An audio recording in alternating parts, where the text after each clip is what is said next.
limpar meu quintal, meu pessoal. Olha aí. Cortei aquela tucum ali, muntiei. Aí vocês sabem, né, que eu vou tocar fogo porque tem muita espinha aí, como é que eu ajunto? Aí depois de queimar, eu vou juntar as coisinhas que ficam. Olha lá, a mamãe fica só com lá olhando, ó. Chamei ela pra vir me ajudar, né? Ela barrendo e eu capinando, era certo, mas tá bom. Desde de manhã que eu tô aqui. Aí falta aquela torceirona lá. Aí falta pra pular pra casa dela. E vamos que vamos.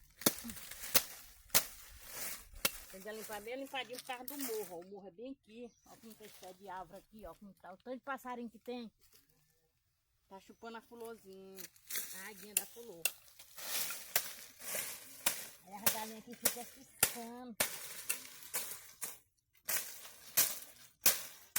Pra gente limpar um terreiro.